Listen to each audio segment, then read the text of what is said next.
Makigsuonan, ang balaang kasulatan nini atong panagtigom karon nagpahimangno kanatong tanan nga ang hustong tubag sa madagayaong grasya sa Dios, abundant graces from God, mao kini nga andam kitang magbudlay tungod og alang sa katarong. Willingness to take on sacrificial discipleship. Mao na makigsuonan atong hupayon ang atong kaugalingon. Sanglit ang Dios nga atong gialagaran, manggihatagon man, He would always give us more than what we deserve. Ang angay na itong buhaton mao kini, trabaho lang ta sa tinarong. Buhat lang ta unsay maayo. Di na ta magunahuna sa ganti. Siya na'y bahala ni ana. Palihog pamalandungin ninyo Ezra chapter 9 verse 13. Unya haro mas masabta na to parisi dayon sa Gospel of John chapter 1 verse 16. Mangutana ko ninyo makaigsuunan. Sa mga characters sa gospel narrative, kang kinsa ninyo gihatag ang inyong simpatiya? Anisay ta ha? Kang kinsa ninyo gihatag ang inyong simpatiya? Niadtong unang gipatrabaho, sa naulahing gipatrabaho, o sa tag-iya sa parasan? Sunod nga pangutana. Just answer that in your hearts. Ikaduhang pangutana. Wala ba mo mahimangod? Wala mo malain sa gibuhat sa tag-iya sa parasan? Again, anisay ta ha? Wa bitoy kadungog sa itong answer, naram sa itong kasing-kasing. Makaigsuunan, kung ang tubag na to sa maong mga pangutana, with all honesty is yes. Nahimangod jugo, Father. Nalain ko. Mas nisimpatiya ko sa unang gipatrabaho nga napagbain taon sa init. Kung mao ka na itubag na to makaigsuunan, angay tang mabalaka. Angay tang mag-uol.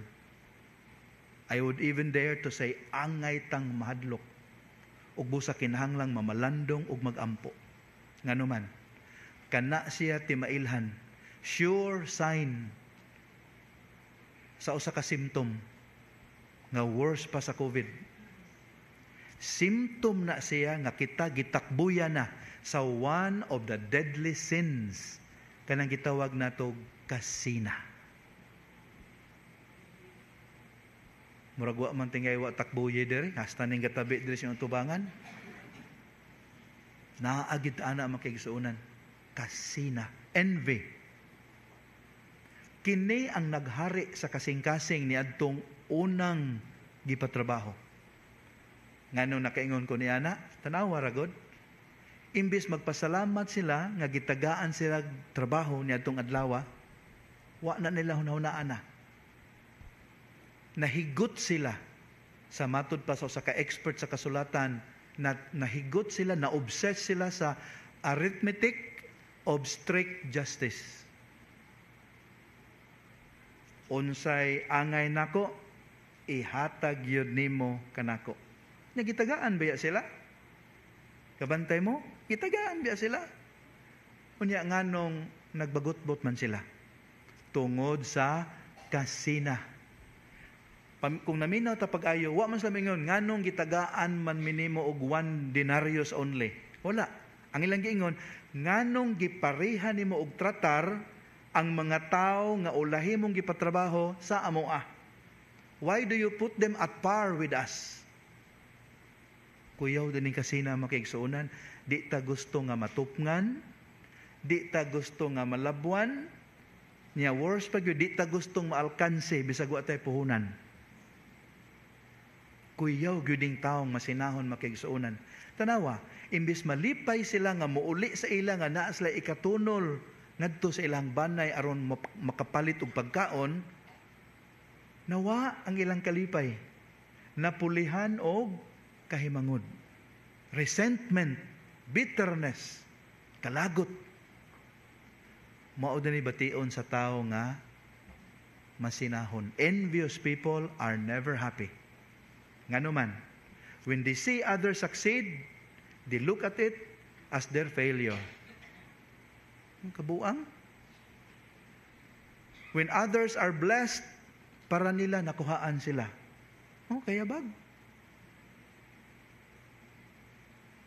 Buto na hunaon, wa kuhai ang ilang 1 denaryos nga kasabutan, aro ihatag ngadto sa ulahing gipatrabaho. Nothing was taken away from them. Pero ang tao nga masinahon makigsuonan, dili na makakita ni ana. Unsay na aniya, kinahanglang naasad nako, kumahimo labaw pa. Hinumdum lang kog amahan makigsuonan nga nag-ugtas sa iyang duha ka anak. Kay nagreklamo ang manghod. Gaingon tay, unfair man ka tayo. It's so unfair. Gitagaan nimo ang akong maguwang og high heels. Nya ako wa. Ang akong maguwang itagaan nimo lipstick. Ako wa, you're so unfair. Ang amahan ni pahiyom dang dapog, oy yabag. Ang imo maguwang babae, ikaw laki.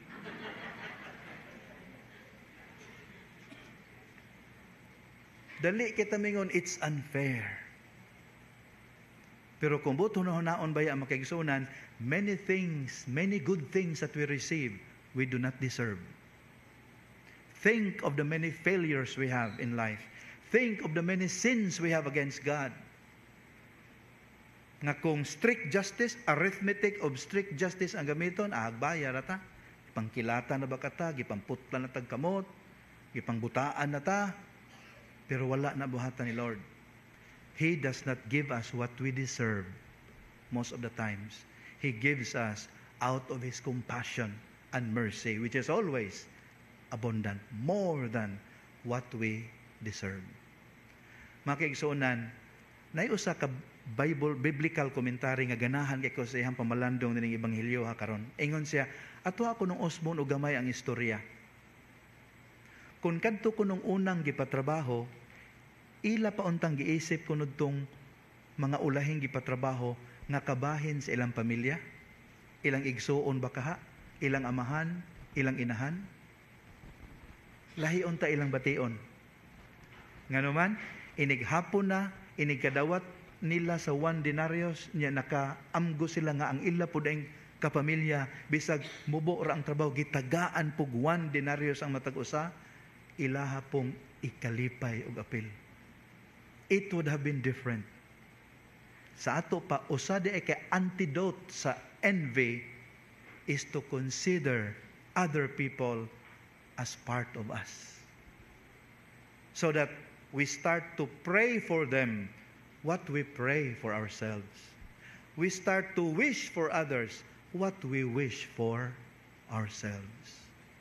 Makigsuunan sayon kay nisultihon yun. Nakamo pa dire ay sayon kay sultihon yun ni. Pero lisod ni puy-an. Tungod tingali sa salang panulundon, murag wired na gid ta nga isipan.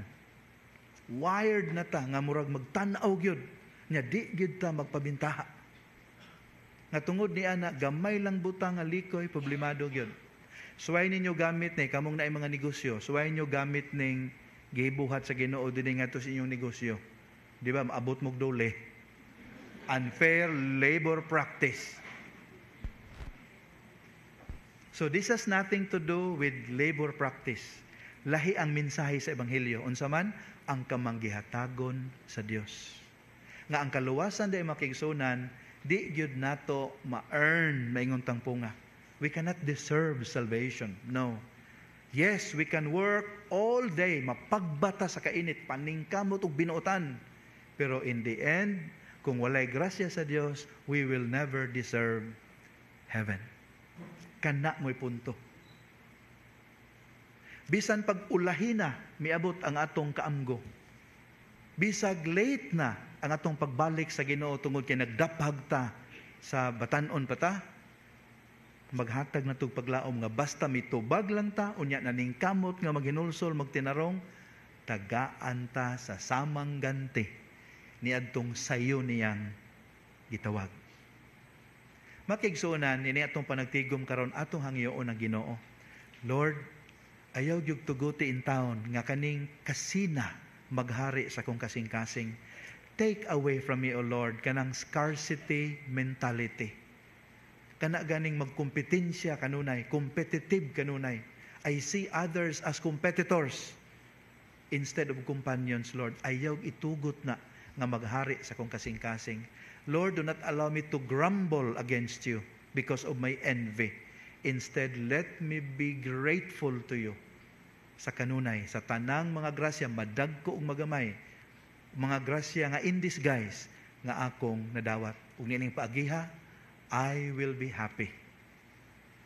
I will be filled with rejoicing bisag unsa pay kahimtang sa akong kinabuhi. And that alone is more than a grace to rejoice in. Amen.